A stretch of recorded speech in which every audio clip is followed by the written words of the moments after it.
میرے بھائیوں اور بہنوں، ہم سب سے غلطیاں ہوتی ہیں۔ بہت سے لوگ زندگی میں گناہ کرتے ہیں لیکن بعد میں اپنی زندگی بدل لیتے ہیں۔ جب ہم چھوٹے تھے ہم نے بھی کچھ ایسے کام کیے جن پر آج بھی ہمیں شرمندگی ہوتی ہے، لیکن جیسے جیسے ہم بڑے ہوتے ہیں ہم اللہ کے قریب آنا شروع کرتے ہیں اور اپنی زندگی کو بہتر بناتے ہیں۔ نوجوانی میں یا 20 سال کی عمر تک جب ہم دین کی طرف زیادہ متوجہ نہیں ہوتے، ہم سے غلطیاں ہو سکتی ہیں، کبھی کوئی گناہ میں پڑ جاتا ہے، مثلا کوئی غلط تعلقات، اللہ ہمیں محفوظ رکھے۔ کچھ لوگ فحش مواد دیکھنے لگتے ہیں یا اپنے دوستوں کو اپنی غلط تصاویر بھیج دیتے ہیں، کبھی نشے یا شراب جیسے برے کاموں میں مبتلا ہو جاتے ہیں، لیکن بعد میں انہیں احساس ہوتا ہے کہ یہ سب غلط تھا، بعد میں وہ نادم ہوتے ہیں۔ یہ ندامت اصل میں آپ کے اللہ کے ساتھ تعلق کی وجہ سے ہوتی ہے۔ یاد رکھیں، آدم علیہ السلام سے بھی ایک بڑی غلطی ہوئی تھی۔ آپ نے وہ چیز کھائی جو اللہ نے آپ کے لیے منع کی تھی۔ اللہ نے انہیں شیطان کے بارے میں خبردار کیا تھا، لیکن وہ پھر بھی شیطان کے بہکاوے میں آ گئے۔ لیکن جب آدم علیہ السلام نے غلطی کی تو اللہ نے انہیں توبہ کا موقع دیا۔ انہوں نے اللہ کے حضور عاجزی سے کہا، اے ہمارے رب، ہم نے اپنی جانوں پر ظلم کیا، اگر آپ نے ہمیں معاف نہ کیا اور ہم پر رحم نہ کیا تو ہم نقصان اٹھانے والوں میں سے ہوں گے۔ اللہ نے ان کی اس دعا کو قبول کیا، ان کی توبہ کو شرف قبولیت بخشا اور انہیں معاف کر دیا۔ اللہ کی رحمت پر اتنا یقین رکھو کہ تم جان لو کہ تمہارا رب تمہیں معاف کر دے گا۔ وہ سب سے زیادہ رحم کرنے والا، معاف کرنے والا، مہربان، شفیق اور محبت کرنے والا ہے۔ اگر آپ اللہ کے ان صفاتی ناموں پر یقین نہیں رکھتے تو آپ اللہ کو جانتے ہی نہیں۔ اگر آپ یہ سوچ رہے ہیں کہ میرا ماضی مجھے ستا رہا ہے، میں نے جو گناہ کیے ہیں ان کی وجہ سے اللہ مجھے سزا دے گا یا رسوا کرے گا، تو آپ کو یہ یاد رکھنا چاہیے کہ جب آپ گناہ کر رہے تھے تب بھی اللہ نے آپ کو چھپایا تھا۔ تو کیا آپ سمجھتے ہیں کہ جب آپ معافی مانگ رہے ہوں گے تو اللہ آپ کو رسوا کرے گا؟ نہیں، ہرگز نہیں۔ شیطان بہت ظالم ہے، شیطان ہمیں بار بار بہکاتا ہے، یہاں تک کہ جب ہم اپنی زندگی بدل چکے ہوں وہ ہمارے دل میں یہ خیال ڈال دیتا ہے کہ تم اچھے انسان نہیں ہو، ایک دن تمہیں لوگوں کے سامنے شرمندہ کر دیا جائے گا۔ یہ صرف ہماری بے چینی اور خوف کو بڑھاتا ہے، حالانکہ اللہ نے ہماری معافی قبول کر کے گناہ ختم کر دیا ہوتا ہے۔ تو جب ہم نے معافی مانگی اور گناہ مٹ گیا، پھر ہم اللہ کی رحمت سے نا امید کیوں ہو، جبکہ اللہ ہمیں خبردار کرتا ہے کہ اس کی رحمت سے نا امید نہ ہو۔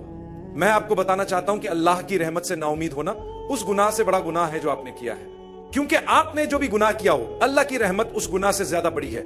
اللہ فرماتا ہے کہ وہ تمام گناہوں کو معاف کر دے گا، حتیٰ کہ شرک کو بھی، اگر آپ نے زندگی کے دوران اللہ سے اس کی معافی مانگی ہو اور آپ نے اپنی زندگی کو بدل لیا ہو۔ شرک کو صرف اس صورت میں معاف نہیں کرے گا جب انسان مرنے کے وقت تک اس پر قائم رہے اور معافی نہ مانگے۔ اللہ ہر گناہ کو معاف کر سکتا ہے، یہاں تک کہ اگر آپ نے اس کے لیے معافی نہ بھی مانگی ہو اور آپ اس حالت میں فوت ہو جائیں سوائے شرک کے۔ یہی اس کا مطلب ہے کہ اللہ شرک کو معاف نہیں کرے گا، لیکن اگر آپ نے زندگی میں اس سے معافی مانگی ہو تو وہ اسے بھی معاف کر دے گا۔ اللہ صرف وہی معاف نہیں کرے گا جس پر انسان موت تک توبہ نہ کرے، باقی سب کچھ وہ معاف کر سکتا ہے۔ یہ اللہ کی مرضی ہے۔ اللہ سب سے زیادہ محبت کرنے والا، مہربان، معاف کرنے والا، شفیق اور فیاض ہے۔ اگر آپ یقین رکھتے ہیں کہ اللہ ان تمام صفات میں سب سے زیادہ ہے تو آپ سچے مومن ہیں۔ لوگ ہر دن گناہ کرتے ہیں اور اللہ فرماتا ہے کہ وہ انہیں ہر دن معاف کرے گا۔ لوگ ہر رات گناہ کرتے ہیں اور اللہ فرماتا ہے کہ وہ انہیں ہر رات معاف کرے گا جب تک کہ وہ اس سے معافی مانگتے رہیں گے۔ تو اللہ کی رحمت سے کبھی مایوس نہ ہو۔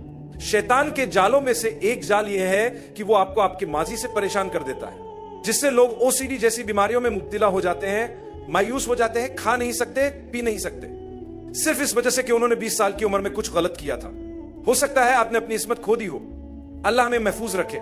بہت سی نوجوان لڑکیاں پیغام بھیجتی ہیں کہ بدقسمتی سے ہم نے ایک غلطی کی، ایک گناہ کیا اور اب ہم نہیں جانتے کہ کیا کریں۔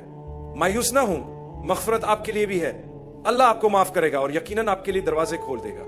اللہ کے دروازے ہمیشہ کھلے ہیں، اس کا مطلب یہ نہیں کہ آپ تباہ ہو گئے ہیں یا آپ کو سزا ملے گی۔ آپ کو صرف اللہ سے معافی مانگنی ہے۔ دیکھیں ان لوگوں کو جو نشے کے عادی ہیں، جو جوا خانوں میں اپنی کمائی اور زندگی برباد کر رہے ہیں، جو شراب پی رہے ہیں اور خود کو نشے میں مبتلا کر رہے ہیں۔ نشے کی حالت ایسی ہوتی ہے جو نہ قابل تصور ہوتی ہے، لیکن آپ جانتے ہیں کہ اللہ ان لوگوں سے کیا کہتا ہے؟ اللہ فرماتا ہے میرے دروازے کھلے ہیں، میں معاف کرتا رہوں گا، بار بار معاف کرتا رہوں گا، ہمیشہ معاف کرتا رہوں گا۔ کبھی یہ نہ سوچے کہ اللہ معاف نہیں کرے گا، یہ اللہ کی صفات میں شامل ہی نہیں کہ وہ معاف نہ کرے۔ وہ سب سے زیادہ مہربان، سب سے زیادہ بخشنے والا، سب سے زیادہ رحم کرنے والا ہے۔ اللہ وہ ذات ہے جس کی رحمت ہر چیز کو گھیرے ہوئے ہے اور وہ ایمان والوں کے لیے ایک خاص رحمت بھی رکھتا ہے۔ اپنے ماضی کو اپنے حال یا مستقبل پر غالب نہ آنے دیں۔ آپ کو یہ سوچ کر خوش ہونا چاہیے کہ آپ کا رب بے حد مہربان ہے۔ جو ہو چکا وہ ماضی کا حصہ ہے، نہ وہ آپ کا حال ہے اور نہ آپ کا مستقبل ہوگا۔ اگر آپ نے ماضی میں کوئی غلطی یا گناہ کیا تھا تو وہ ختم ہو چکا ہے۔ اللہ تعالیٰ آپ کو اس گناہ کی سزا نہیں دے گا، بشرطے کہ آپ نے معافی مانگ لی ہو۔ ایک بار معافی مانگ لینا کافی ہے۔ ہم بار بار معافی مانگتے ہیں، لیکن پہلی بار کی معافی ہی آپ کے گناہ کو مٹا دیتی ہے۔ دوبارہ معافی مانگنے سے آپ کے درجے بلند ہوتے ہیں، نہ کہ یہ ظاہر ہوتا ہے کہ گناہ اب بھی باقی ہے۔ رسول اللہ نے فرمایا، جو شخص کسی گناہ سے معافی مانگتا ہے وہ ایسے ہے جیسے اس نے وہ گناہ کبھی کیا ہی نہیں تھا۔ تو اللہ کی رحمت سے مایوس نہ ہو، چاہے آپ نے کچھ بھی کیا ہو۔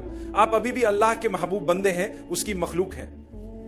وہ آپ سے محبت کرتا ہے، اس نے آپ کو پیدا کیا ہے اور وہ آپ کے لوٹنے کا انتظار کر رہا ہے۔ وہ نہیں چاہتا کہ آپ اس کی رحمت سے مایوس ہوں۔ شیطان کا سب سے بڑا فریب یہ ہے کہ جب آپ معافی مانگ لیتے ہیں تو وہ آپ کے دل میں شک پیدا کرتا ہے کہ اللہ نے معاف نہیں کیا۔ یہ شک کرنا کہ اللہ کی رحمت آپ کے لیے نہیں ہے، اس گناہ سے بھی بڑا گناہ ہے جو آپ نے پہلے کیا، کیونکہ اس میں آپ نے اللہ کی رحمت کو پہچانا ہی نہیں۔ یہ کچھ الفاظ تھے جو میں کہنا چاہتا تھا۔ میں بس جلدی سے اس بہن کے لیے دعا کرنا چاہتا ہوں جنہوں نے کہا کہ میں 16 سال سے شادی شدہ ہوں اور ابھی تک اولاد نہیں ہوئی۔ اللہ تعالیٰ آپ کو وہ عطا کرے جو آپ کے لیے سب سے بہتر ہو۔ آپ کا یقین پختہ ہونا چاہیے کہ اللہ جانتا ہے کہ آپ کے لیے کیا بہتر ہے۔